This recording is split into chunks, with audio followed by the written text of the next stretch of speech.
E aceitamos todos os cartões e até 10 vezes sem juros. Lojão do Baixinho, Rua General Francisco Glicério, 696, no centro, Suzano.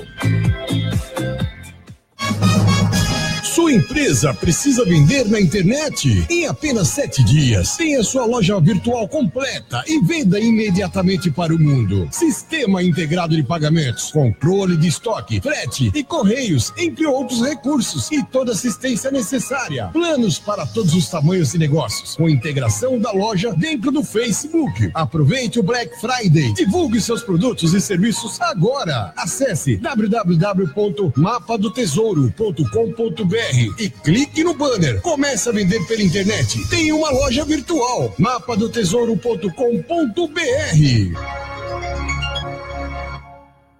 Informação e opinião. Dinamismo e agilidade. Sat FM. Informativo Sat FM. Diagnóstico precoce e melhora dos métodos de tratamento aumentam as chances de cura de pacientes com câncer de próstata. A avaliação é do diretor médico da Clínica Cetro, de Brasília, o oncologista Dr. Fernando Vidigal. Ele explica que, apesar de parte dos pacientes ainda fugir do procedimento, o popular exame de toque é a melhor opção para descobrir o problema. E avisa que os homens devem procurar um urologista a partir dos 50 anos ou até antes, no caso de quem tem histórico da doença na família. A importância do diagnóstico diz respeito às chances de cura do paciente. Então, uma vez que você diagnostica o tumor mais precocemente, obviamente os tratamentos eles são menos invasivos e com uma maior chance de trazer a cura para esse paciente. Pelo menos aos 50 anos de idade, isso é o ideal. Para aqueles pacientes que têm uma história familiar importante, nós recomendamos que eles possam procurar um urologista pelo menos 10 anos antes daqueles casos que tiveram uma identificação de um paciente na família com câncer de próstata, e esse acompanhamento ele deve iniciar antes dos 50 anos, mas para a grande maioria da população aos 50 anos. Para os casos da doença no estágio já avançado, o oncologista explica que o tratamento consiste em bloquear a circulação do hormônio masculino e que a quimioterapia, nesse caso, pode ser uma aliada dos médicos. A base do tratamento é o bloqueio, seja ele medicamentoso ou cirúrgico, desse hormônio chamado testosterona. A quimioterapia ela pode ser utilizada em 2 momentos. Para aqueles pacientes que descobrem a doença já avançada, ou seja, a doença metastática, em conjunto com esse bloqueio hormonal, ou para aqueles pacientes que recebem inicialmente um bloqueio hormonal para tratamento da doença avançada e que em algum momento a doença começa a crescer mesmo em vigência desse tratamento, né? No momento que a gente chama de doença que já se encontra resistente ao bloqueio hormonal. Por fim, o Dr. Fernando Vidigal deixa claro que o crescimento natural da próstata que acontece com o envelhecimento não causa câncer e que manter uma dieta rica em verduras e legumes, além de atividades físicas, são algumas das práticas que podem ajudar a prevenir a doença. De hora em hora, informativo. Sat FM. Sat FM. Show da manhã. Emissora classe especial. Sat FM, 10 horas 2 minutos em São Paulo. Hoje é segunda-feira, 6 de novembro de 2017. Está conosco o Dr. Samir Ferreira Rodrigues, advogado, atua exclusivamente com direito imobiliário e condominial. Ele está inscrito na OAB sob o número 370.612, seccional Suzano, São Paulo, graduado pela Faculdade Unida de Suzano, Unisus, pós-graduado em Direito Administrativo e Constitucional pela Escola Paulista de Direito, EPD, presidente da Comissão de Direito Imobiliário e Condominial OAB São Paulo, seccional Suzano, professor de Direito em curso preparatório para concursos, autor de artigos jurídicos sobre direito imobiliário e condominial para o jornal Diário de Suzano, DS, para o site Sociedade Pública. Doutor Samir, muito bom dia. Bom dia. Precisa apertar o botãozinho, desculpa. Desculpa, perfeito. Tá, agora sim. Bom dia, Paulinho, bom dia a todos. Só fazer uma pequena correção, pós-graduando. Ainda, se tudo correr bem, termino esse ano a pós-graduação. Tá certo, eu que li errado. Só para que fique só registrado. Puxar um pouquinho mais o microfone, pouca coisa para você. Perfeito. Tá. Muito bem, Samir, vamos falar sobre condomínios, vamos falar, tem perguntas aqui pra caramba, a gente vai passar algumas para você. Bacana. E você vai respondendo. Você, meu amigo, minha amiga que está ouvindo a Rádio Sat, mora em condomínio residencial, predial ou comercial. É tudo condomínio, a mesma coisa, né, doutor? Perfeitamente. Posso chamar de Samir? À vontade. Não tem essa vaidade com o pronome de tratamento, fique tranquilo. Vai mudar muito aí só na questão da finalidade do condomínio, mas via de regras, essas regras aplicam-se aos dois sistemas, tanto com finalidade residencial quanto com finalidade comercial. Beleza, então a gente vai falar aqui sobre a diferença entre convenção condominial e regimento interno. Bacana, muito boa pergunta. Para começar a falar sobre isso, mas a convenção seria aquilo que é o primeiro acordo entre os condôminos. Geralmente ela é instituída, via de regra, naquela primeira assembleia, quando as pessoas recebem o seu empreendimento, e aí a convenção vai ter, via de regra, os comandos gerais. Então, na convenção vai estar lá que o condômino, por exemplo, não pode perturbar o sossego, que a ele tem o direito, por exemplo, de utilizar o salão de festas e etc. E o regimento interno, ele é algo um pouco mais específico. É ele quem vai dar ali o norte para aquele condomínio em geral. Mais ou menos seria dizer que a convenção, ela é algo um pouco mais, pouco delimitado, ela impõe algumas regras e deveres, assim como direitos, mas é o regimento que vai dar a característica daquele condomínio. Por exemplo, na convenção vai estar lá que é garantida aos moradores a utilização do salão de festas, enquanto no regimento interno vai ter as limitações. Por exemplo, vai ser utilizado o salão de festa das 8 da manhã até no máximo às 8 da noite, ou até às 10 horas, não podendo ultrapassar. Então a convenção é algo um pouco mais geral, com algumas normas, e é o regimento interno que dá a característica daquele condomínio em específico. Entendi. Vamos à pergunta de ouvintes? Pois não, à vontade. Fátima Félix, Vila Nova Europeis. Ela quer saber, ela mora, deixa eu ver aqui. Bom, não sei, hoje eu queria saber sobre o gás. No meu e-mail, eles mandam um valor e a fatura que chega, o valor é diferente. Por exemplo, no e-mail, R$17 e chega o valor de R$32. A fatura, é errado, mas ele que vai falar aqui. Então, por favor, ela deve morar no condomínio predial e ela deve ser gás encanado, né? Alguma coisa nesse sentido. Perfeito. Característico ali da região do Ouro-Preso, né? Muitos condomínios. Via de regra, eles têm esse sistema de que ainda alguns entregues com sistema de gás, né? Tanto para chuveiro quanto para cozinha. Mas, no geral, é importante visualizar o seguinte: para não fazer nenhum apontamento errado, é preciso entender se essa individualização, por exemplo, é intermediada por alguma empresa. Porque pode haver a possibilidade do consumo dela de gás ser como ela recebe no seu e-mail, por exemplo, e aí essa empresa pode, imaginando eu aqui, utilizar alguma taxa de manutenção ou alguma taxa de... R$15, quase o dobro? Estranhamente, mas tudo depende do que foi convencionado na Assembleia que instituiu essa divisão ou que contratou essa empresa. Agora, é necessário aí aferir se há qual a razão dessa diferença, por que ela recebe de uma forma no e-mail e quando chega no boleto esse outro valor. A princípio, há um indicativo, pelo menos, de alerta, né? O que tem que fazer? É importante ir atrás do síndico, informar essa situação. Mais especificamente, é importante que o condômino, sempre que tiver algum problema dessa natureza, faça o registro por escrito, seja no livro de ocorrências do condomínio, ou seja, por exemplo, no e-mail da administradora, no e-mail do síndico. Alguns condomínios hoje já utilizam sites próprios do condomínio, com, por exemplo, uma aba ali para reclamações e exigências. Deixar documentado. Perfeitamente, porque se ela não tiver uma solução do síndico, é necessário aí entrar com uma ação, pelo menos de prestação de contas, que a qualquer condômino é lícito, para efetivamente auferir. Podendo, então, e uma vez reconhecida que há uma cobrança indevida, a responsabilidade pelo repasse desses valores é do condomínio. E aí o condomínio deve, em uma ação que a gente chama de regresso, por exemplo, buscar reaver da empresa que está cobrando de forma errada esse valor.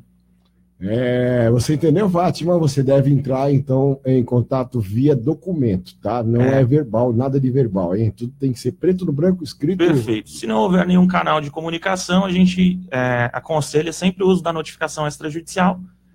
Faça uma notificação com aviso de recebimento, aquela cartinha do correio, para que você tenha um documento de que enviou isso e que foi entregue, e aí documente essa situação, porque se posteriormente não for resolvido, necessária uma demanda judicial, você tem ali a documentação de que informou aquilo e que pelo menos teve negada o seu pedido. Existe alguma diferença do condomínio predial e residencial? É tudo a mesma, segue a mesma regra?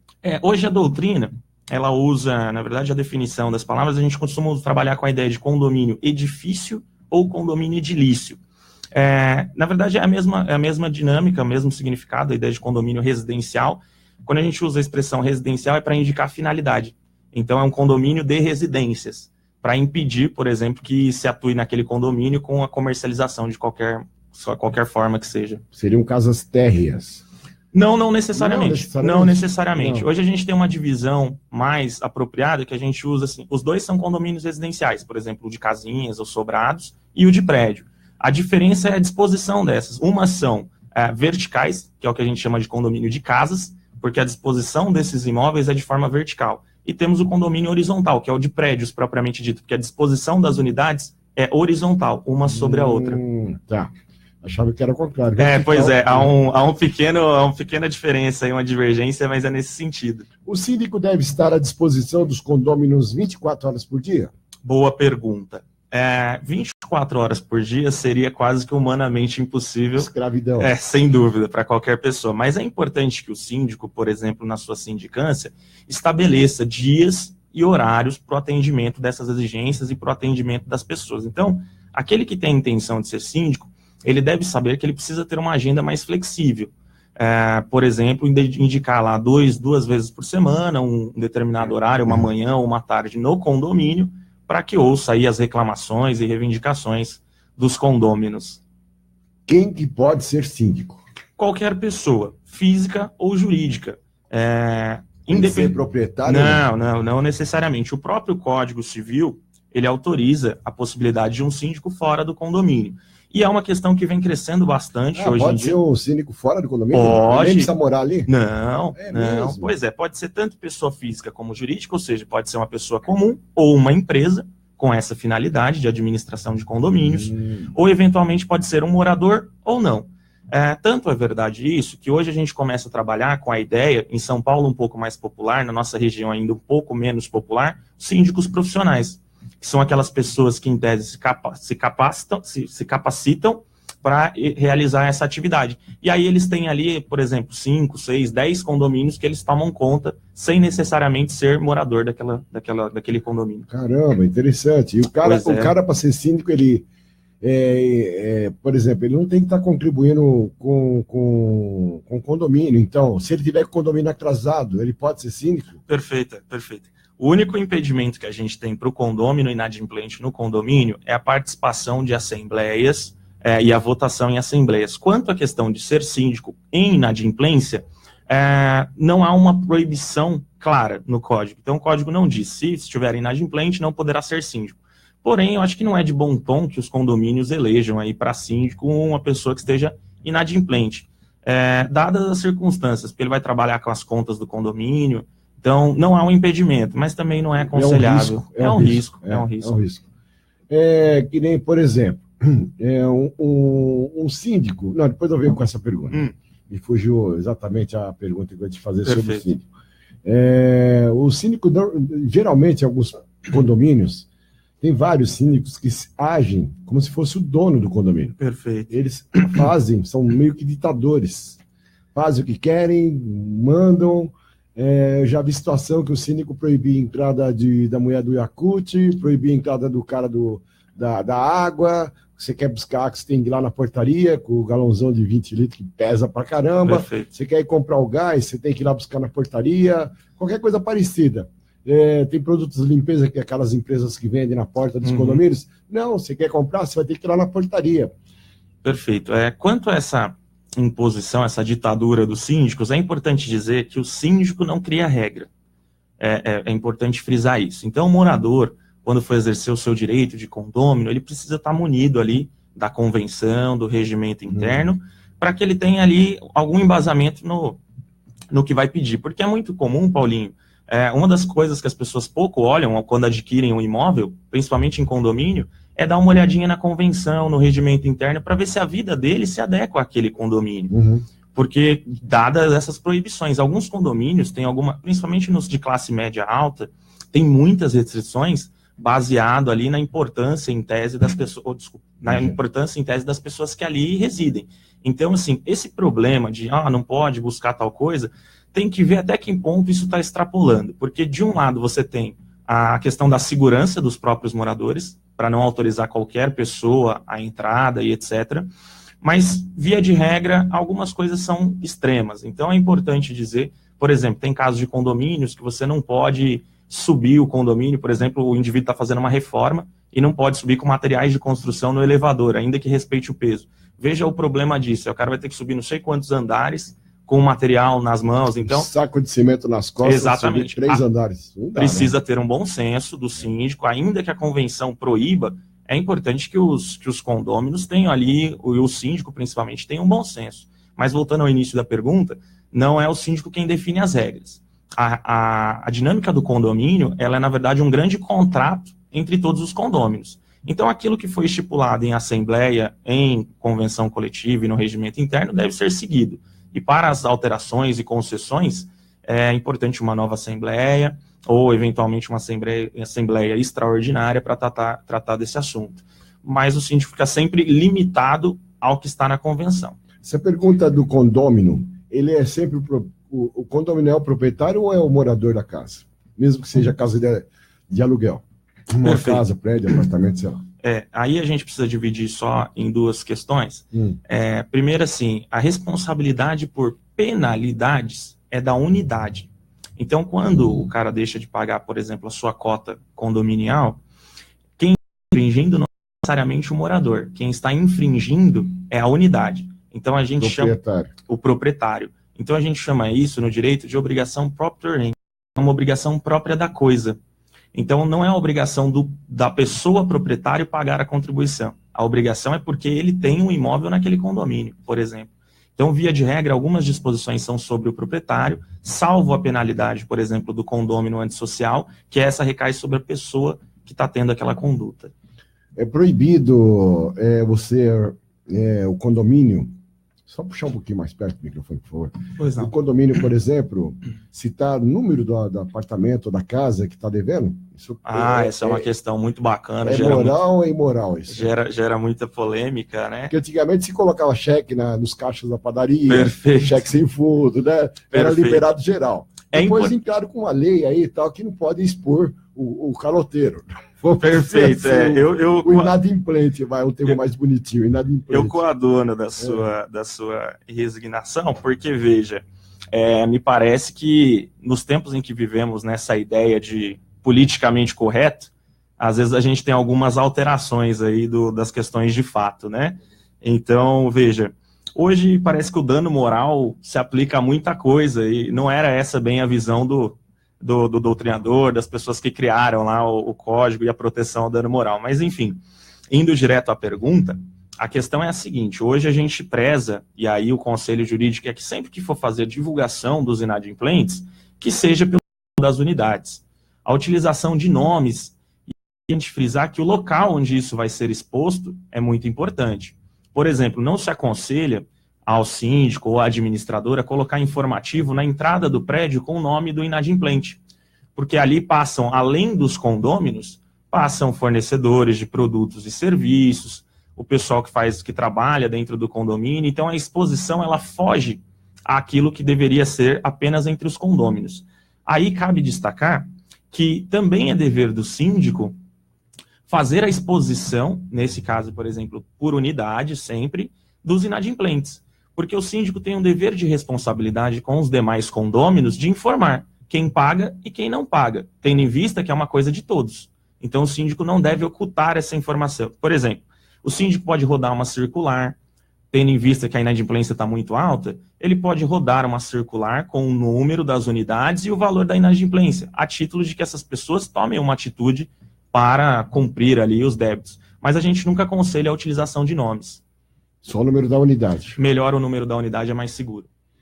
Bom, perguntas de ouvintes. Você pode mandar sua pergunta aqui através do nosso WhatsApp, 11 98997 0701, 11 98997 0701, ou também pode fazer sua pergunta direto no Facebook. Tem perguntas aqui direto no Facebook, vamos lá? Lorenzo Júnior Meira. Não sei o que ele falou, que isso acontece no meu síndico, que é Donata. O problema lá onde ele mora, estão achando que o condomínio é o síndico pensa que é o dono do condomínio inteiro. Ele queria ter um monte de unidades, por que ele não compra, né? Um monte de apartamentos, um prédio inteiro? Aí falou, esse prédio é meu, eu faço que eu aluguei para vocês, mas quem manda nessa porcaria desse prédio sou eu, porque o dono do prédio sou eu.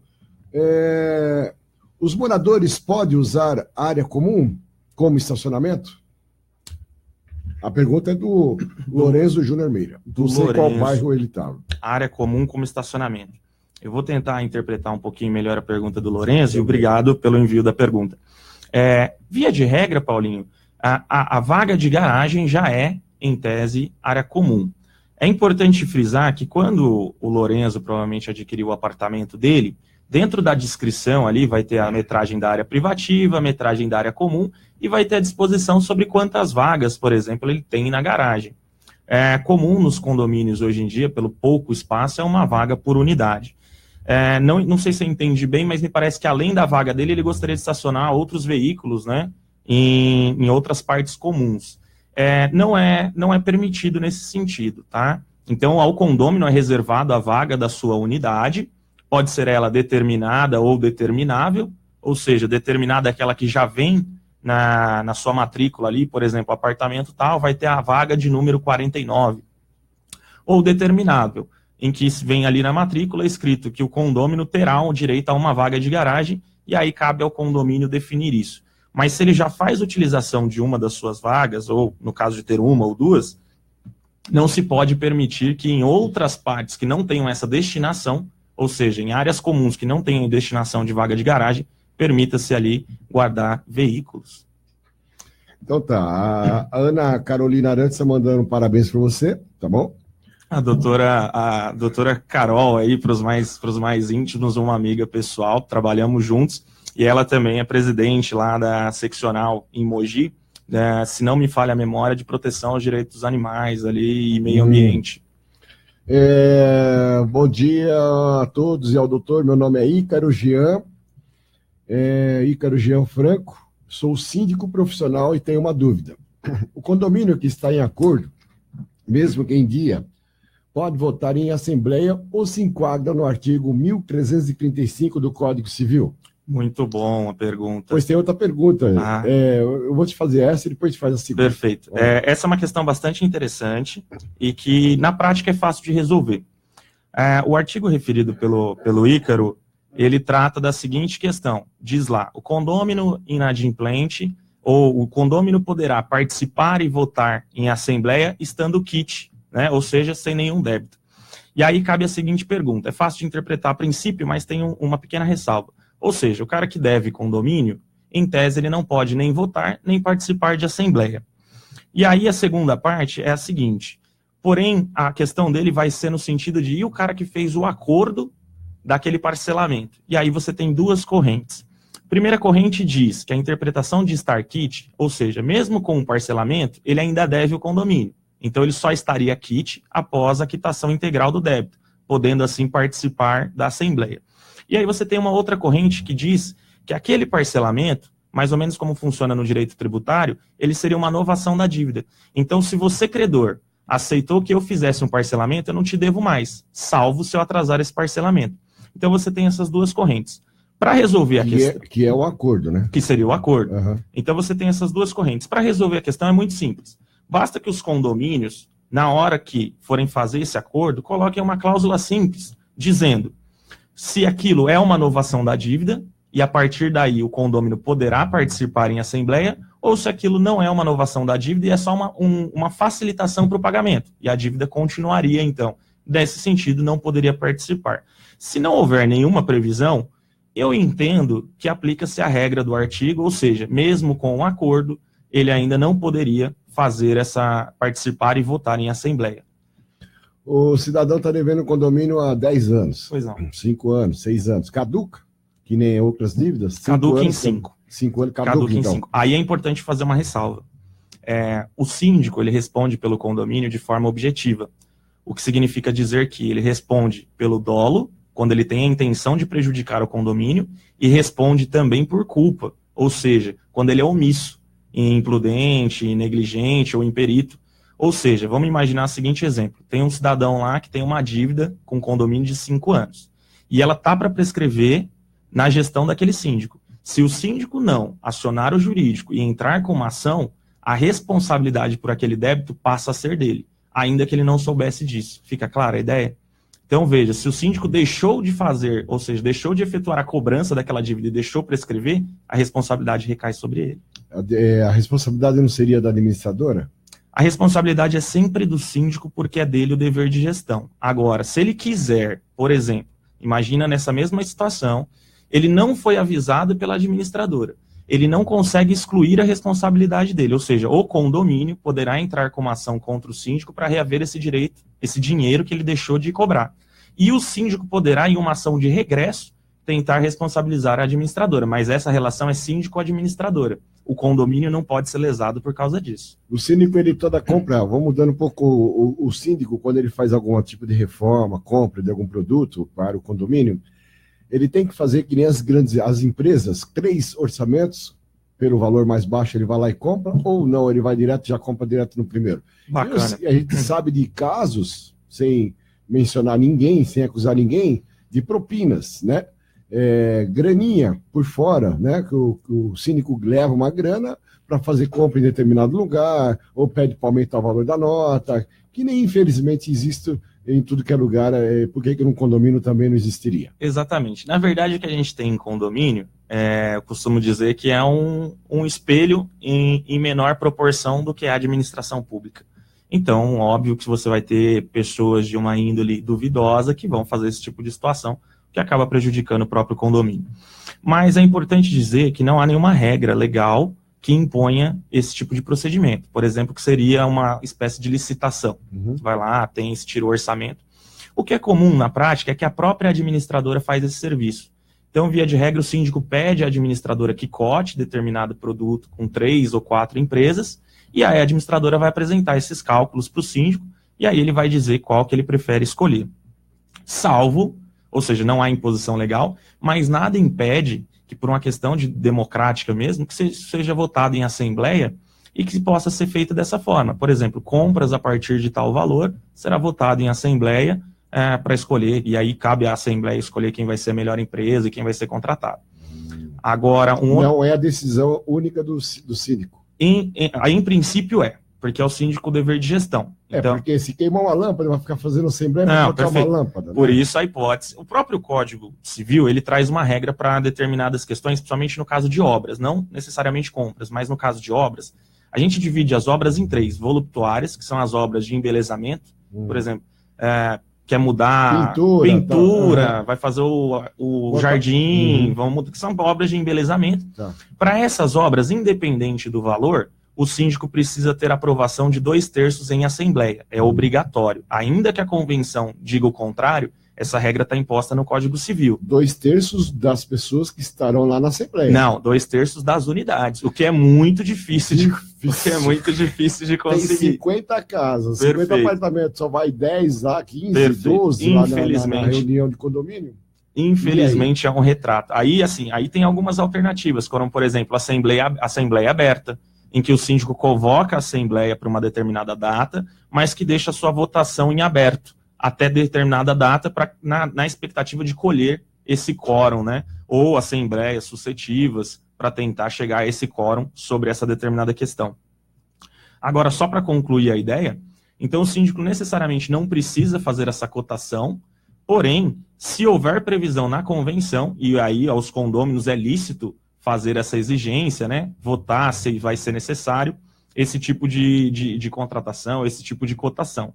E cabe dizer também que o síndico não é o exclusivo responsável, em princípio, porque ele faz a compra, mas tem lá o Conselho Fiscal do condomínio, que também são pessoas eleitas, e via de regra é importante que sejam pessoas não tão próximas ao síndico, porque cabe a essas pessoas fiscalizar as compras. E aí essas pessoas que vão dar em tese ali para dar o aval sobre aquilo ou não. Ainda a pergunta do Ícaro Jean Franco, lá da Vila Europeis, que é o síndico profissional. Empresa que presta serviços de portaria pode se enquadrar no Simples Nacional? Qual é a visão do doutor para quem contrate empresa no Simples por questão financeira?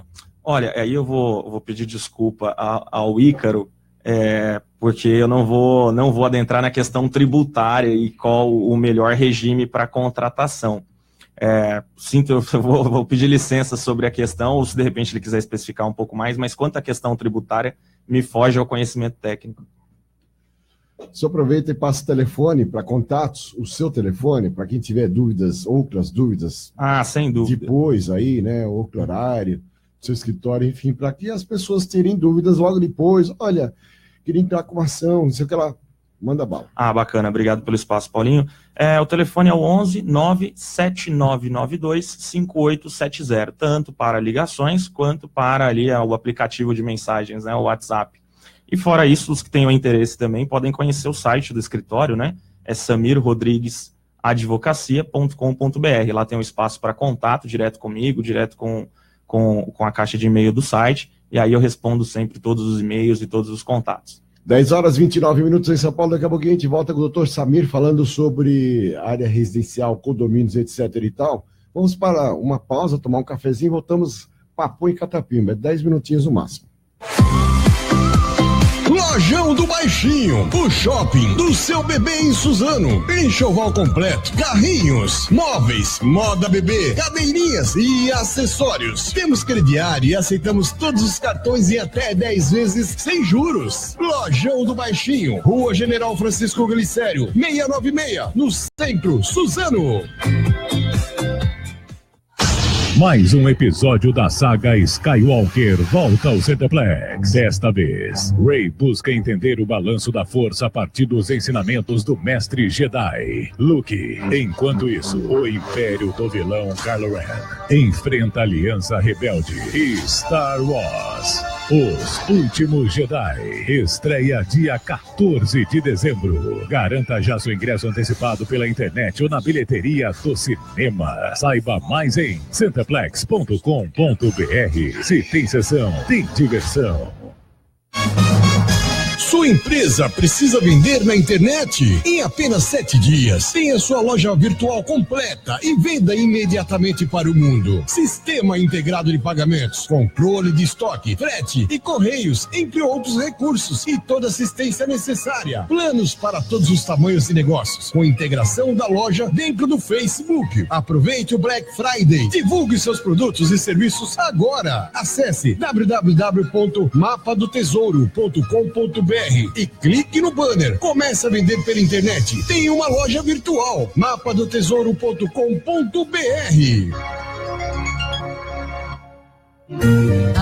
As músicas que marcaram época e o romantismo no seu rádio. Saturday Night e Emoções. Domingo a sexta, 22 horas.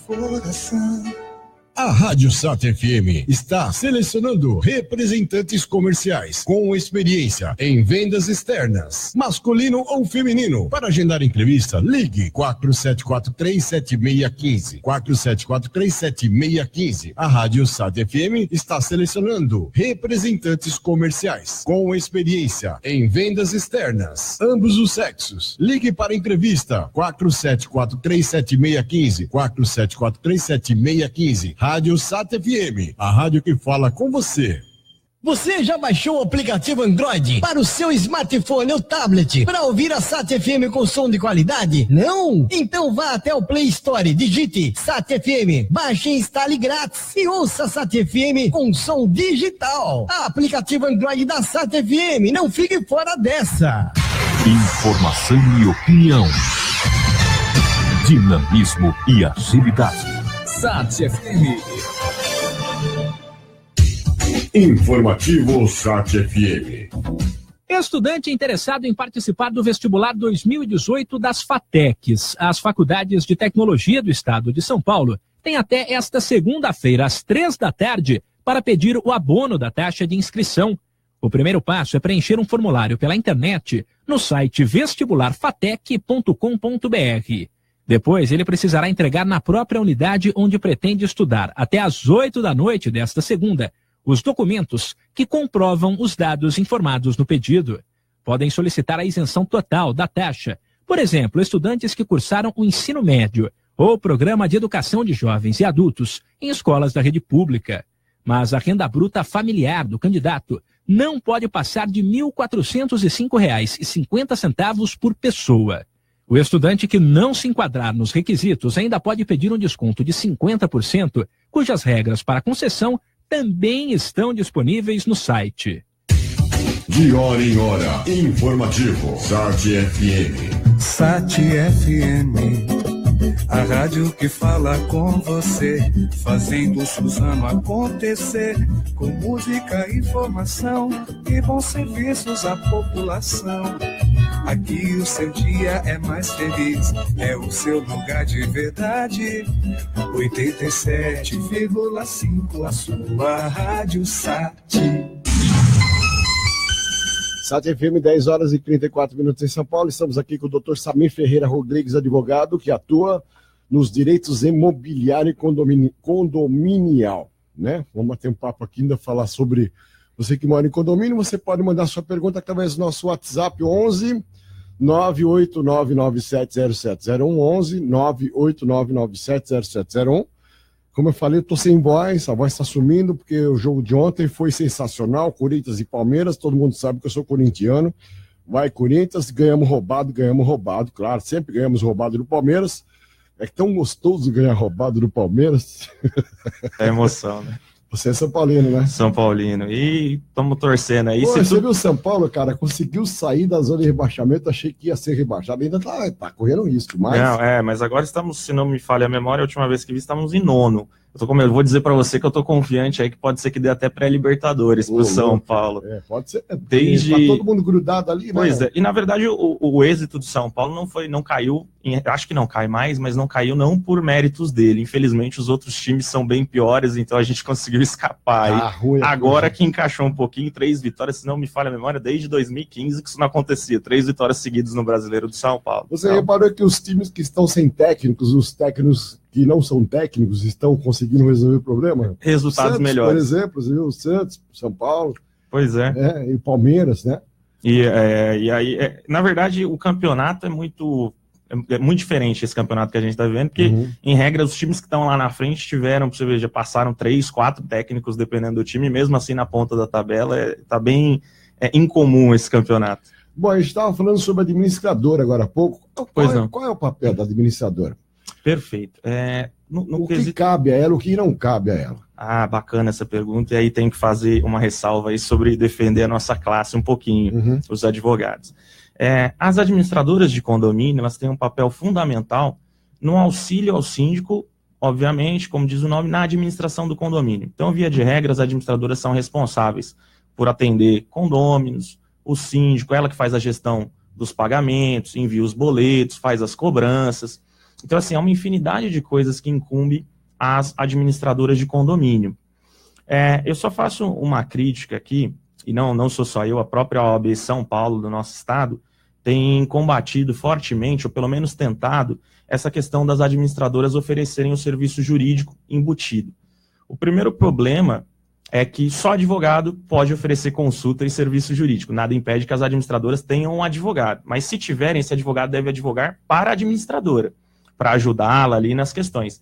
Mas não dá para se admitir que as administradoras de condomínio forneçam um serviço jurídico. Até porque não é incomum o que acontece. O síndico contrata uma administradora que oferece um jurídico. Então, via de regra, quando ele tem um problema, a administradora acaba, na verdade, indicando um advogado para que esse síndico resolva esse problema com esse advogado. Só que o problema é assim, na verdade, o síndico, quando contrata a administradora com o jurídico, ele não tem um advogado. Ele tem um advogado emprestado. Se ele tiver problemas com a administradora, muito provavelmente esse advogado da administradora não irá se indispor com a própria administradora. A exemplo de um condomínio, ele teve, por exemplo, ele protestou indevidamente alguns condôminos e por responsabilidade, ao que tudo indica, da administradora, que mandou uma lista de possíveis protestos, o síndico assinou e protestou. E agora o condomínio vem tendo problemas. Aí fica a pergunta, bom, e quando o condomínio precisa brigar com a administradora? Cadê o advogado do condomínio? Então essa é a principal crítica. Em especial, não creio que seja culpa das administradoras. Me parece que os advogados não olhavam para essa área. Haja vista que é muito difícil você encontrar pessoas que atuam exclusivamente com isso ou especialistas nessa demanda de condomínio. Os advogados antigamente apenas olhavam para o condomínio com a possibilidade das cobranças judiciais.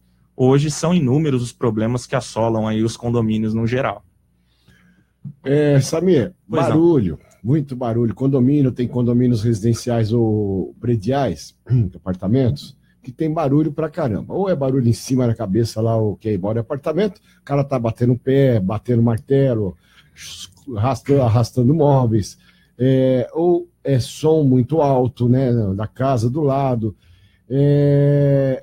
animais de estimação. Já vou incrementar já nessa mesma pergunta, aproveitar o cachorro também, né? Nada contra o cachorrinho, que eu adoro o cachorrinho lá na casa dos outros lá, mas é o cachorro que não incomode ninguém, né? Botar a máscara no bicho do cachorrinho para parar de latir. Rapaz, o cachorro quando começa a chorar, latir, só por Deus, hein? E quem tem criança pequena em casa, bebê, né? O cachorro tá latindo, chorando, gemendo, ruivando. Como é que faz nesses casos de animais e também barulhos dos vizinhos? Excelente pergunta. Vamos começar por partes aí, então. Primeira questão quanto ao barulho. É importante dizer que a pessoa que se muda para o condomínio ou que vai morar num condomínio, ela precisa ter uma paciência um pouquinho maior, porque ela tem que entender que morando em condomínio, principalmente apartamentos, a possibilidade de que a esposa do vizinho vai colocar um salto, ou que de repente cai um objeto da unidade de cima, vai ter algum barulho. Não vai ser um ambiente 100% silencioso. Agora, o que não pode também são os barulhos que ultrapassam a tolerância, né, do homem médio, como, por exemplo, o som alto em determinado horário, aquele passa para um lado para o outro, chega ao absurdo, por exemplo, dos casais durante a madrugada, nos atos em que aí o vizinho fica ouvindo, ou parede, é uma situação bastante complexa, mas é importante dizer que, assim, o Código Civil e as convenções acompanham isso, determina que o condômino tem o dever de utilizar a sua unidade como bem entender, desde que não extrapole a esfera do sossego, da salubridade do vizinho. Então, se o condômino está tendo um problema, a gente volta no início, precisa documentar, vai no livro do condomínio, registra ali a ocorrência, o horário em que aconteceu, e ao síndico, em receber isso, é lícito aplicar uma multa. Essa multa, ela vai poder... Primeiro vai a advertência, não? Vamos aproveitar o gancho. Sempre nas multas de condomínio, qual que é o aconselhável e o que a doutrina e a jurisprudência têm reconhecido. Antes de aplicar a multa, é necessário enviar uma notificação com um prazo para que o condômino possa oferecer defesa. Porque isso é previsto na Constituição, a gente chama de devido processo legal. Então você não pode ser punido... Direito de defesa. Perfeito, é ampla defesa e contraditório. A possibilidade, por exemplo, do indivíduo dizer, o seu apartamento está fazendo barulho essa madrugada. Quando o cara vai se justificar, ele diz, mas não era no meu apartamento, porque nem um condomínio estava, por exemplo. Então tem que se dar essa margem até para que se evite erros. E para que seja válida essa multa. Então é muito comum a gente enfrentar na justiça condomínio, síndico que aplica a multa direto, e quando o condômino recorre na justiça, a multa é anulada não porque o condômino não fez a prática, mas porque o procedimento da multa não foi seguido. Aí, retornando à questão da multa, nesse caso, pelo desrespeito ao sossego, à salubridade, aos bons costumes, é o texto do artigo do Código Civil, o condômino pode ser compelido a pagar uma multa de até 5 vezes o valor da sua taxa condominial na data do ato da infração. Puxa. Pois é, pesado. Aí tem uma pior que eu já vou emendar aqui. Antes dela, eu vou falar um pouquinho da questão do cachorro, né, dos pets. Nada impede que o indivíduo tenha um pet na sua área privativa. Ele pode ter um cachorro, seja do tamanho que for, não tem problema. Agora, o que não pode é esse animal causar algum tipo de transtorno para o vizinho. Por exemplo, os cachorros muito pequenos costumam chorar mais, latidos durante a madrugada. Nesse caso, tem que ser aplicada a multa, mas não pode proibir. O condomínio, isso é importante ficar claro. O condomínio não pode proibir de ter. Mas se tiver, ele tem que respeitar ali, tem que ser adestrado, aí, etc. Tem que respeitar as regras. Colocar um cala-boca no... Dá um jeito. Máscara. Precisa dar um jeito. Porque você não pode conviver. Que é difícil mesmo, você não consegue. O bicho fica chorando, gemendo a noite inteira, o dia inteiro. o Ivano, mesmo com o proprietário lá. Sim. O proprietário, pô, manda o cachorro calar a boca, pelo amor de Deus, não custa nada, falou. Também tá acostumado o proprietário, né? O dono do cachorro, mas os outros não são obrigados. É a mesma coisa né? Quer ver um exemplo pior? É a mesma coisa do cheiro, né? Geralmente o proprietário, assim, os fumantes, eles não sentem mais, por exemplo, o forte odor da fumaça. Assim como os proprietários de cães e animais não sentem o odor do cão, que tem um odor característico, mesmo que você limpe, etc. Então, às vezes, aquilo fica tão forte que o vizinho do lado começa a sentir. Então, é uma outra questão que pode ser aplicada à multa. Nesse ponto, é importante dizer que não há nenhuma legislação que permita a expulsão do condômino que faça ele desfazer do cachorro. A única medida que o condomínio tem contra esse indivíduo é a financeira. É a aplicação de multas, consequentemente, até que chegue num ponto que esse condômino ou saia ou resolva a questão. Tem condômino que tem 2, 3 cachorros de tamanho grande porte, num apartamento ou numa casa pequenininha, que não tem condição de ter um animal daquele tamanho. Quanto mais um, 3. Perfeito. Como é que pode? Isso aí é judiação. Esse é um problema pro animal. Não tem nem comandar lá dentro de casa. Sem dúvida. Né? Esse é um problema pro animal, que não tem espaço, principalmente se for um cão grande, e esse é um problema pro prédio. Mas, como eu disse, não há mecanismo do condomínio determinar o que o cara vai criar dentro da unidade dele. Porém, o limite é esse. Se ele tiver, por exemplo, vários cães dentro, impossível que ele consiga conviver naquela unidade sem ser punido, porque aquilo vai gerar vários transtornos. Agora, é importante dizer que, assim, o condomínio não pode proibir dentro da unidade. Mas é legítimo ao condomínio, por exemplo, proibir esses animais nas áreas comuns. Por exemplo, o condomínio pode proibir que o dono passeie com o cachorro dentro do condomínio. Ou seja, o condomínio terá que pegar o seu animal, levar até o lado de fora do condomínio para daí, então, passear com o seu bichinho, etc. Por quê? Porque a área comum dá uma prerrogativa maior ao condomínio de limitações, porque, na verdade, a ideia de condomínio é um grande contrato entre os condôminos. Então, se for votado que não vai poder ter o cachorro ou o pet, seja qual for o bicho, circulando na área comum, aquilo deve ser respeitado. Porém, esse controle não pode invadir a privacidade do indivíduo. Por isso que a gente autoriza. O condomínio não é autorizado a proibir dentro do apartamento, mas pode proibir na área comum. Gato. O cara mora no condomínio residencial, o gato circula para lá e para cá. Aí você vê o gato em cima do carro do vizinho, né? Porque o gato gosta de subir em cima de carro, né? Aí fica aquelas patinhas do gato ficam em cima do carro. Às vezes, se deixar o vidro do carro abaixado, o gato pode ir lá dormir no banco do carro ou até fazer xixi dentro do banco do carro. E aí, como é que faz? Aí é importante dizer que os donos respondem pelos seus pets. Então, mas eu não estava lá, o gato fugiu. Não, mas aí é a responsabilidade. A mesma coisa de eu ter um cachorro numa casa qualquer. Se por acaso eu saio do meu imóvel e largo o portão aberto e esse cachorro atinge uma pessoa ou uma criança, que é mais comum, eu vou responder por esses danos. O problema é a identificação. Você saber que aquele animal é daquela pessoa. Crianças barulhentas, e aí? Bom, e aí? Esse é um grande problema. É difícil você regulamentar essa questão das crianças. Porque, principalmente, a gente vê muita reclamação dos indivíduos que têm unidades no térreo, por exemplo, próximos de quadra, de piscina, de área de lazer, de playground. Então, assim, nesse sentido, é difícil para o condômino, porque ele precisa ter uma atenção especial na hora que vai comprar o seu imóvel. Porque o indivíduo que compra, por exemplo, uma unidade no térreo ou no primeiro andar, próximo a uma área de lazer, ele precisa ter a consciência de que durante determinado horário ele vai ter problema com som. Então, o que o condomínio consegue é limitar. É proibida a utilização do playground a partir das 7 horas da noite. Aí a criança que estiver lá, o responsável vai receber a multa. Agora, é difícil você limitar essa questão das crianças, né?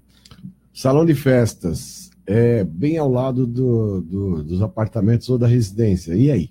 Os caras fazem churrasco, ligam um somzão lá no churrasco, vem 300 pessoas, começa a gritaria, o cara pega a churrasqueira para do lado de fora, aquela fumaçaiada começa a invadir tudo que é casa, tudo que é apartamento, aquele monte de cara já de cara cheia, e aí? É sempre uma questão complexa. É de dia. Perfeito. Então, nesse ponto, é importante que os síndicos, por exemplo, que é uma medida pouco adotada, delimite, por exemplo, na utilização de salão de festas, pelo regimento interno, a altura dos decibéis, que pode ser utilizado, tanto para as pessoas quanto para o som. Agora, como eu disse, infelizmente a gente cai na outra situação. O indivíduo que compra a unidade próximo ao salão de festas vai ter que saber, ou seja, ele supõe-se que ele entende que vai ter problema com barulho em algum momento. Óbvio, isso não pode extrapolar o normal. Então, o salão de festas é das 7 às 10, deu 10 horas, tem que tirar todo mundo. Aí o síndico tem que mandar o zelador, ou ele mesmo, ou o responsável lá, para mandar desligar. Não desligou, aplicação de multa. E a fumaça? A fumaça é um problema. Geralmente os salões de festa têm ali a sua calefação, né, para mandar essa fumaça para fora, mas se tiver de forma irregular, mesma coisa, utilização irregular de salão de festas, aplicação de multa. Como eu disse, hoje está mais fácil um pouco, é importante o condômino que se sentir lesado documentar a situação. Então hoje todo mundo tem um celular com câmera, é facinho, você tira a câmera, anexa ali a sua reclamação, e leva a imagem junto à sua reclamação, estava usando a churrasqueira de forma inapropriada. Ou a questão das pessoas também, é importantíssimo ao condomínio fiscalizar a entrada e o limite de pessoas dentro do salão de festa. Porque isso realmente gera muitos problemas, principalmente de segurança para o próprio condomínio. Alteração de fachada. Vamos falar de casas, de apartamentos. Tá. Vamos falar de casa. Apartamentos também. Não pode pintar de outra cor, não pode pôr uma janela diferente da outra janela, mesmo que a janela você não ache mais porque é antiga, o cara vai levantar um andar na casa e tem que seguir aquela regra, o cara inventa lá uma garagem para fazer nas casas, tem que ser do jeito que é aprovado e você não pode alterar nada, às vezes um altera e vira bagunça, e se o cara é dono, eu comprei minha casa, comprei o apartamento, eu faço o que eu quiser. Eu que paguei 100, 200 mil reais, agora tem que ficar me limitando, não posso pintar da cor que eu gosto. Pois é, esse é um ônus de quem mora em condomínio. Como eu disse, viver em condomínio é um pouco diferente do comum, né? De você comprar uma unidade ou uma casa independente. Então, o indivíduo que vive em condomínio precisa ter essa consciência.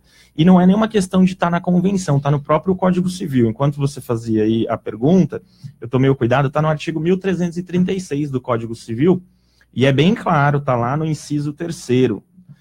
São deveres do condômino não alterar a forma e a cor da fachada, das partes e esquadrias externas. Por que isso? Porque quando você compra um empreendimento em um condomínio, parte da valorização desse empreendimento é pelo conjunto da obra. Então você vê lá os prédios pintados de determinada cor, todos bonitinhos. Então não se admite que um indivíduo vá lá e faça alterações. Por exemplo, senão viraria bagunça de fato. Um indivíduo pinta de verde, outro de amarelo, outro de vermelho, e aí a coisa começa a perder e o impacto até na valorização do próprio imóvel. Mas pode, por exemplo, se fazer uma convenção, falar, está liberado pintura da cor que quiser na frente das suas casas. Interessante a pergunta. Na verdade, se a gente for interpretar pelo Código Civil, não pode. Não pode. Não, vedação. O que pode ser alterado em convenção, vamos mudar a cor do condomínio. Aí muda enquanto um bloco. Por exemplo, condomínio é branco ou azul, vamos colocar um condomínio roxo. Se todo mundo concordar, altera, aí tudo bem, você pode alterar toda a estrutura. Agora, individualmente, não. Não pode? Não pode. Mesmo em convenção? Mesmo que na convenção, porque você tem uma proibição, porque a gente tem que interpretar as regras do condomínio da seguinte forma. A primeira regra que eu vou seguir é prevista em Constituição Federal, se não ferir nada, beleza. Depois eu venho para o Código Civil, e aí sigo essas regras. Depois eu tenho ainda a aplicação da Lei 4.591 de 64, que regulava essa questão. Foram ali substituídos alguns artigos, alguns caíram em desuso, e depois eu venho para a convenção. Então eu não posso ter um texto na convenção que fira a determinação do Código Civil, por exemplo, que é o que a gente está vendo aqui. Tá?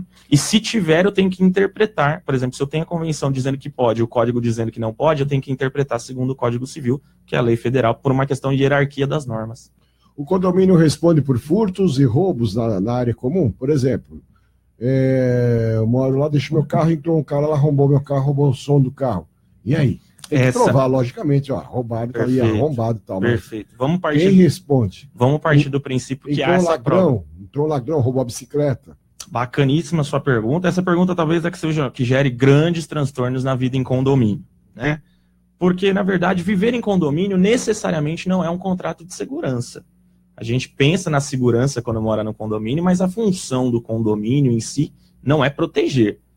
Ali é uma convenção entre os moradores. Agora, para a gente responder a sua pergunta, primeiro, vamos partir do princípio que há comprovação de que houve o furto ou o dano, né, no veículo mais comum na área de garagem. Por exemplo, foi lá um outro carro, foi sair, bateu e etc. Ou qualquer outro problema. Para a gente responder isso, primeiro assim, Se os condôminos quiserem que o condomínio responda por esses danos, eles precisam alterar ou a convenção ou o regimento interno para colocar uma cláusula que deixe claro que o condomínio será responsável pelos danos ocorridos na área da garagem, por exemplo. Sem essa cláusula, o condomínio não fica obrigado a indenizar esse condômino, tá? Agora, ou seja, via de regra, a primeira ideia é essa. O condomínio, se não tiver uma cláusula que o responsabilize, ele não precisará indenizar. Isso no caso do infrator que não é identificado. Ou seja, por exemplo, não tem um sistema de câmera, o indivíduo desceu lá, viu que estava batido, ele vai entrar com uma ação contra o condomínio. Se não houver essa cláusula, o condomínio não precisa pagar. Se houver a cláusula, é responsabilidade do condomínio, isso na convenção ou no regimento, tá? Agora, se, por exemplo, o infrator, aí, quem causou o furto ou quem causou o dano, for identificado, a responsabilidade vai cair sobre esse indivíduo. Por exemplo, as câmeras do condomínio filmaram que foi o cara da vaga ao lado, que ao dar uma ré, bateu no carro do vizinho, então a responsabilidade recai sobre essa pessoa. Agora, é importante frisar, Paulinho, que é o seguinte, se era dever do condomínio zelar por aquilo, aí então, ou seja, se ficar demonstrada uma falha na prestação do serviço do condomínio, haverá a responsabilidade do condomínio. Por exemplo, todo condomínio, via de regra, tem um serviço de portaria. Aí o porteiro deixa um indivíduo estranho ao condomínio adentrar e esse indivíduo causa o furto ou o dano. Nesse caso, a responsabilidade será do condomínio, porque ele tinha o dever de cuidar da portaria. É do condomínio ou da administradora? Do condomínio, sempre do condomínio. Sempre. Administradora cinzenta, mesmo que seja ela a responsável pela contratação daquela empresa de portaria. Aí a gente precisa fazer só uma distinção, que assim, a responsabilidade pela contratação é sempre do condomínio. A administradora só indica e conduz. Mas aí, imagina que assim, uma falha na prestação do serviço causou um dano ao condomínio. O condomínio poderá, novamente, com uma ação de regresso. Ou seja, se ficar demonstrado que a falha foi do condomínio, aí o condomínio pode acionar a empresa pela falha na prestação do serviço. O cara pulou o muro lá atrás do condomínio, entrou e roubou uma bicicleta. Aí é importante fazer uma distinção. Empresa de portaria e empresa de segurança. Porque aí a portaria, assim, se o porteiro é responsável pela portaria, o indivíduo que pula o muro e o porteiro não tem como ver, por exemplo... Mesmo que tenha um sistema de câmeras ou não? Aí fica um pouco dúbio, porque tem que ver se aquela câmera, por exemplo, filmava aquele local, mas se houver esse dever de vigilância, incumbe ao porteiro. Mas, no geral, a portaria cuida da entrada e trânsito de pessoas. Agora, imagine a situação. O condomínio tem lá, por exemplo, um Honda, que fica durante a noite passando com a moto para fiscalizar. Se houver um furto nesse condomínio, muito provavelmente a responsabilidade será do condomínio, porque os condôminos pagam por aquele serviço para justamente evitar esse tipo de questão. Então, se o condomínio tem alguma despesa com uma determinada atividade e por causa daquilo ele é lesado, ou seja, era dever do condomínio resolver aquele problema. Então, nesse caso, a gente vai ter a responsabilidade do condomínio. Que nem em Mogi aconteceu, em várias cidades. Os caras, o porteiro deixa, tem 2 portarias, né, com câmera, os caras entram, consegue, o porteiro dormiu no ponto, deixou entrar, os caras roubaram 10, 15 apartamentos lá. A responsabilidade é de quem? Responsabilidade do condomínio. Condomínio. Em relação... O porteiro deixou todo mundo lá. Sim, responsabilidade a princípio, ou seja, eu sou um morador desse condomínio, por exemplo, tive furtos no meu apartamento. Se ficar demonstrado que foi uma falha do porteiro, responsabilidade do condomínio, e em ação de regresso, o condomínio vai tentar receber da empresa que falhou na prestação do serviço. É importante dizer que, via de regra, o condômino não tem um laço com a empresa que presta o serviço. O condômino é ligado ao condomínio e o condomínio é ligado a essa empresa. Agora é importante dizer que a responsabilidade do condomínio, Paulinho, não é objetiva, diferente da responsabilidade do síndico, que nós já falamos aqui um pouquinho. Ou seja, se eu tive a minha unidade furtada, eu preciso demonstrar no processo que foi uma falha na prestação de serviço. Não basta a mera alegação. Então eu tenho que provar que houve uma falha. O condomínio tem piscinas. Pois não. É obrigatória a contratação de salva-vidas para o funcionamento das piscinas nos condomínios ou não? Bacana, boa pergunta. Se cai uma criança lá pequenininha e se afoga e morre, e aí? Responsabilidade do condomínio. Não creio que seja... Não é uma responsabilidade, não é necessário ter um guarda-vidas. Agora, pelo bom senso, eu acho que vale a pena ratear aí entre os condôminos um salva-vidas para evitar esse tipo de situação. Até porque, nesse caso, havendo a falha, a responsabilidade será do condomínio e, subsequentemente, do próprio síndico.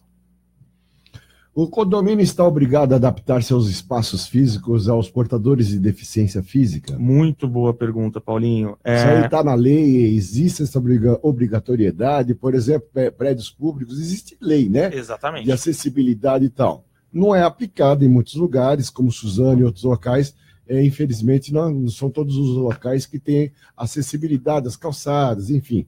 Perfeito. A lei, como o senhor bem apontou, ela é relativa aos prédios públicos, né? Então, há uma necessidade de adaptação nos prédios públicos. Nas questões particulares, como o condomínio, não há necessariamente a regra, mas é comum, hoje em dia, que as construtoras venham entregando empreendimentos já com unidades destinadas aos portadores de deficiência, via de regra no térreo, e com algumas adaptações, por exemplo, com banheiros maiores, com vaga de garagem próxima à unidade, e necessariamente nesses casos o acesso é mais facilitado. Mas, via de regra, não há exigência legal do condomínio ter essa dinâmica.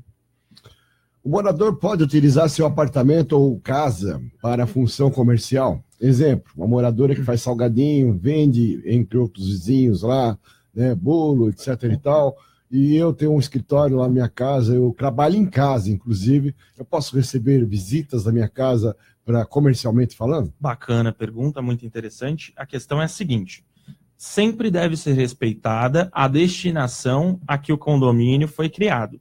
Voltando lá no começo, se o condomínio é residencial, ele é criado única e exclusivamente para função de moradia.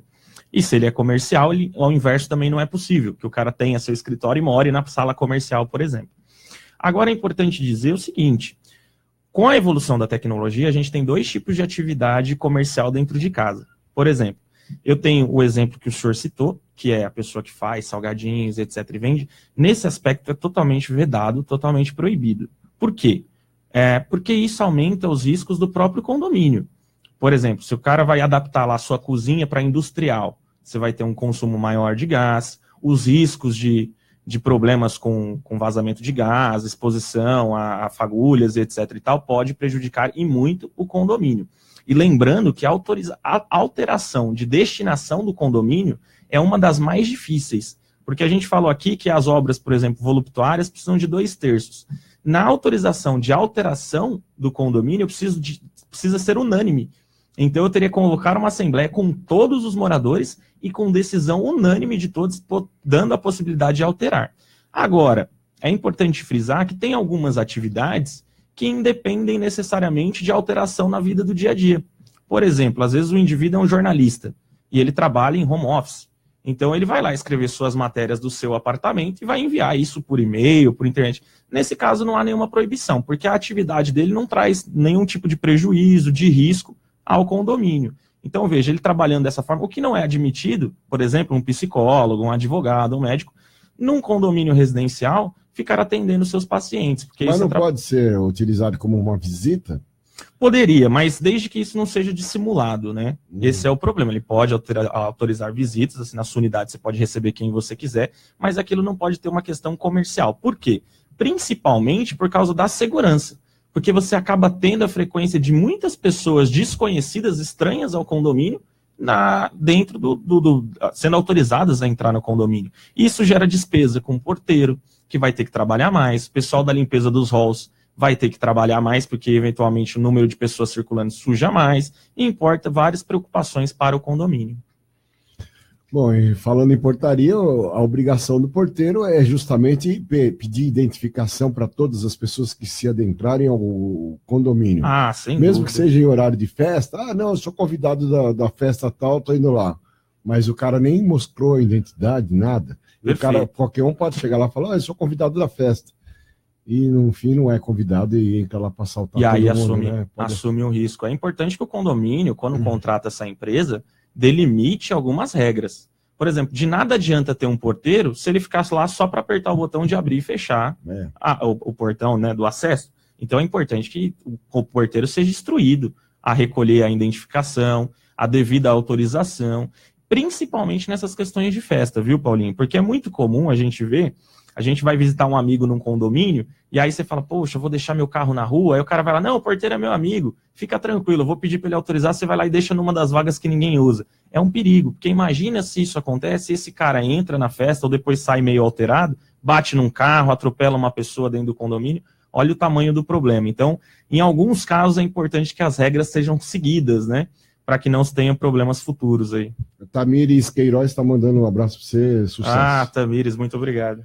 Bom, vamos falar aqui sobre fazer o impeachment do síndico. Como é que a gente tira o síndico do poder lá? Bacana, principalmente aí os ditadores, que foi o começo da conversa. Impeachment o cara vai ficar 2 anos no poder lá. Pelo amor de Deus, o cara tá 6 meses e já tá fazendo uma bagunça lá. Não, perfeita a expressão impeachment do síndico. O Código Civil autoriza a retirada do síndico. Para isto, basta que os condôminos reúnam aí 1/4 dos condôminos e convoquem uma assembleia extraordinária com essa finalidade.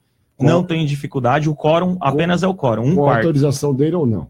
Com autorização dele ou não, afinal de contas, senão ninguém sairia, ficar ali ad eterno, né? Não, mas aí precisa só de 1/4 dos condôminos, então o pessoal, a panelinha ali que quer tirar o síndico, precisa reunir 1/4 de assinaturas, manda isso para a administradora, e é importante dizer, a administradora não trabalha para o síndico, a administradora trabalha para o condomínio.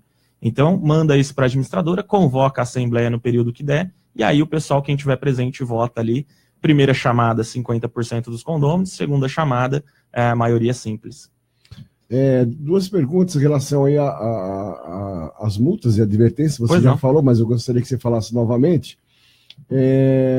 O que mudou aí para os inadimplentes em relação ao Código Civil? No caso agora, legal, mudou algumas coisas, sim, né? Sim. Como é que tá agora a situação? Vamos lá. O cara tá devendo, o cara tá desempregado, faz 3 meses que ele não paga lá o condomínio, tá ferrado, e aí? Complicado, né? Porque sempre que a gente fala de gestão de síndico, é importante delimitar o seguinte, porque senão fica naquela questão de que um é mais querido que o outro. Por exemplo, é importante que o síndico e a assembleia defina a partir de quando será cobrado, por exemplo, judicialmente, as cotas condominiais. Porque senão fica nesse limbo. Pô, eu sou mais próximo daquele, um deve 5, o outro deve 3, eu cobro de 3 e não cobro de 5. Então é importante definir para que a regra seja cumprida. Agora, da questão do ponto de vista do Código Civil, eu só vou retroagir um pouquinho para dizer como era e como ficou. Antigamente, quando a gente ia cobrar as cotas condominiais, a gente usava o processo de conhecimento, né? E aí a gente fazia o quê? Eu entrava com uma ação, juntava os documentos necessários e o condômino, ele era citado para se defender dessa ação. Então ele tinha ali a possibilidade de esticar aquela cobrança por muito tempo, né? Hoje, com a alteração do Código Civil, a cota condominial passou a ser o que a gente chama no direito de título executivo extrajudicial. O que me autoriza, por exemplo, ao invés de entrar com um processo de conhecimento, entrar direto com a execução.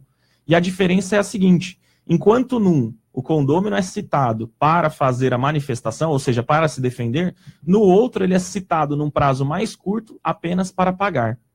Então não há essa discussão tão grande em cima do valor da dívida, o que há de se presumir que será mais rápido ainda. Necessariamente na prática não é tão rápido assim, mas já é uma evolução do direito nesse sentido. Suas considerações finais. Se esquecemos de alguma coisa, fale. Bacana. Importante destacar aqui só uma questãozinha sobre multa, rapidinho. Multa é o seguinte: multa por atraso, eu tenho 3 tipos de multa no condomínio, tá? Então eu tenho a multa pelo atraso, eu tenho a multa pelo descumprimento das regras e tenho a multa do condômino dito antissocial. A primeira delas, o código estipula, e aí assim é uma falha das administradoras nesse sentido, que o código limita a multa pelo atraso numa multa de até 2% apenas. Então o cara está devendo lá o condomínio, a multa naquele atraso dele é de até 2%. Quanto aos juros, se não houver previsão na convenção, os juros vai ser de 1% ao mês, podendo a convenção. O que não pode ser alterado é a multa, os juros pode. Então a convenção pode colocar 1% ao dia, por exemplo. Falando da multa do condomínio, né? Na multa do atraso na taxa condominial. O cara vai lá, não pagou a taxa na data, então qual que é a punição dele? Multa de até 2%, conforme o Código Civil, e os juros da convenção. Se não houver juros estipulado na convenção ou regimento, pode ser de até 1% ao mês. Você pode fazer também, como algumas empresas fazem, pagamento antecipado da data de vencimento, um desconto, pode? Bacana essa pergunta, muito interessante. Na verdade, não pode. Não pode? Não pode. Condomínio é R$200, olha, você pagou antes, você tem desconto de 10%. É interessante isso, porque na verdade... Anteciparia, né? Eu entendo, na verdade eu entendo, é uma forma de coibir a inadimplência, para uma espécie de incentivo. Isso. Mas o problema é que a gente não trata de um desconto, porque o condomínio é de todos. Então, se eu deixo de pagar um valor, isso vai onerar o meu vizinho. o que não é permitido. Consegue visualizar essa ideia? Então, a ideia é que a cota condominial seja rateada entre todos. Então, se eu dou desconto para alguém, necessariamente alguém está pagando mais do que o devido. Então, não dá para ter essa possibilidade de adiantar o desconto, porque na verdade não é um desconto. Eu estou tirando de alguém de forma indevida, porque é de todo mundo. Então, o ideal é ratear entre todos. Quando eu ofereço o desconto, necessariamente eu estou onerando outro condômino. Entendi. E só para a gente finalizar então, a questão do atraso, né? Multa de até 2% e juros, se não houver previsão, de 1% ao mês. A outra multa, como a gente falou, é pelo descumprimento das normas, ou seja, a gente pode ter uma multa aí de até 5 vezes o valor do condomínio. Pode ser 1, como pode ser até 5. Aí vai depender aí é o síndico quem vai dizer, junto com o Conselho Fiscal, qual que é o grau dessa multa. A questão é que o teto é até 5, não podendo passar. E aí você tem, no final, uma multa do condômino chamado antissocial, que é aquele cara que reiteradamente desrespeita as normas do condomínio, tornando impossível a vida no condomínio. Isso pode ser com pet, como a gente falou, pode ser com som, pode ser um indivíduo que, por exemplo, frequenta o hall de cueca, que acaba trazendo um constrangimento, ou aquela pessoa que presta o serviço dentro de casa, muito comum na região mais nobre, mais burguesa, as meninas que trabalham dentro dos seus flats com frequência, que afronta ali o bom costume, a tradição e o tradicional.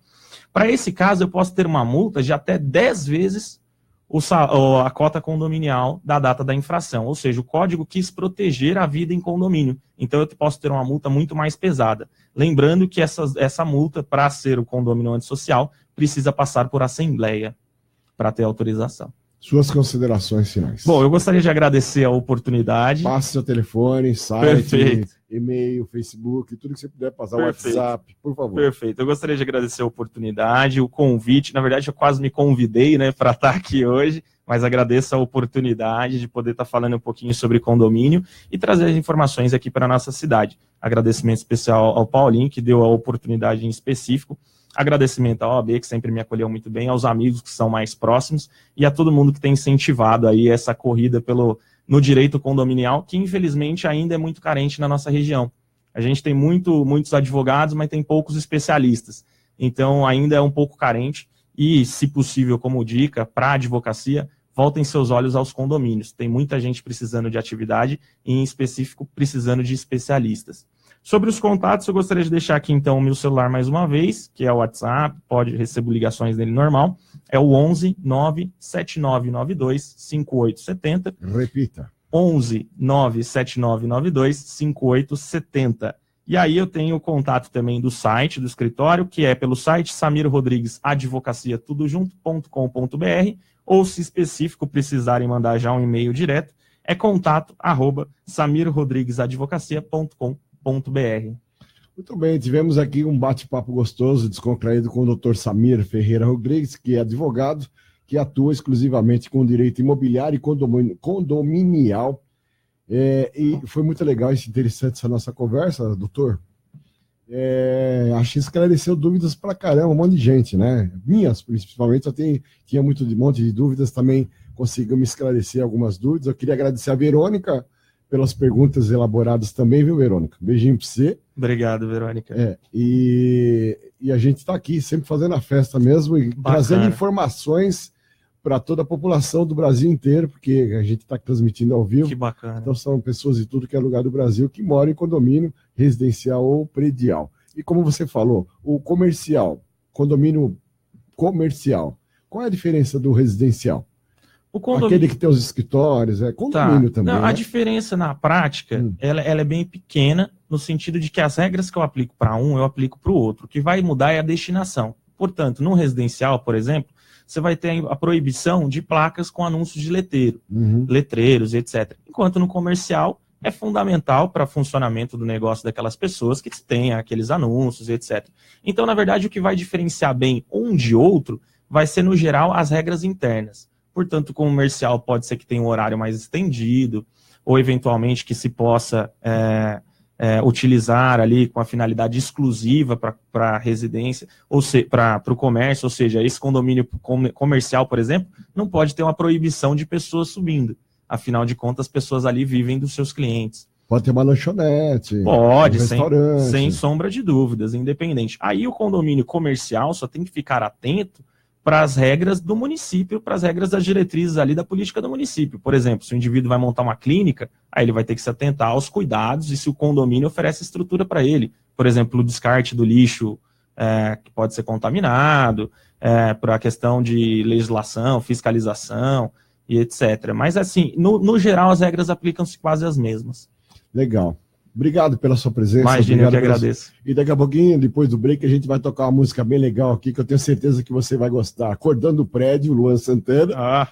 Esse é um problema grande. O cara gritaria na casa ao lado lá, e é isso aí. Tem que avisar o Luan aí que tem que diminuir o volume. Um abraço, viu, Samir? Obrigado, Paulinho. Rádio Sat, rádio que fala com você, 11h13. Rádio Aumente o volume. Sat ZYU 763. Sat FM. Suzano, São Paulo. Sat FM.